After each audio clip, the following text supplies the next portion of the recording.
Le nouveau code des marchés publics qui a été adopté en décembre 2022 est un code en avance.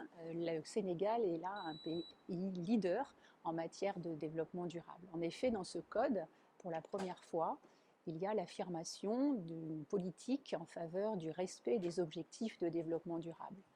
Les achats publics durables, en fait, c'est une façon d'optimiser l'argent public.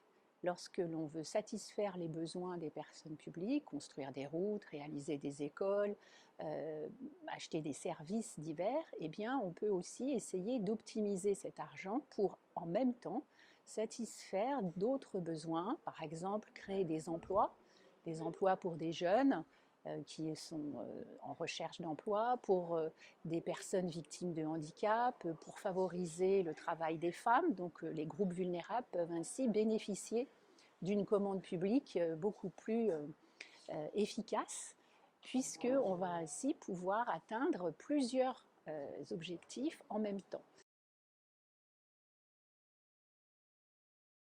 Alors le Code des marchés publics contient de nombreuses dispositions en faveur du développement durable.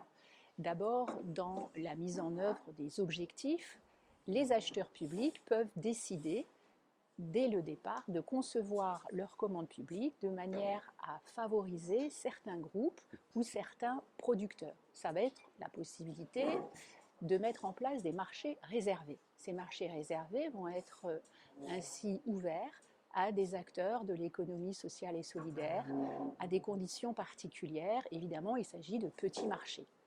Mais pour les marchés plus importants, eh bien, ça peut être aussi dans les spécifications techniques qui vont être choisies par l'acheteur public, exiger l'utilisation de produits verts qui n'altèrent pas l'environnement, ou bien des clauses du contrat qui vont imposer d'engager un certain nombre de jeunes, de mettre en place des filières de formation, de proposer des contrats à ces jeunes.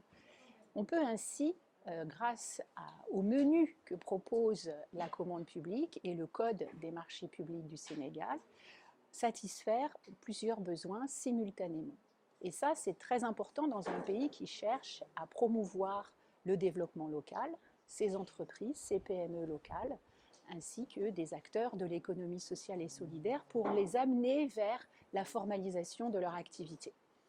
Et le Code des marchés publics permet ces dispositions. Maintenant, pour la mise en œuvre proprement dite, il faut effectivement déjà utiliser les documents d'appel d'offres, documents types, et la réforme du Code s'accompagne de nouveaux documents d'appel d'offres qui intègrent ces nouvelles exigences.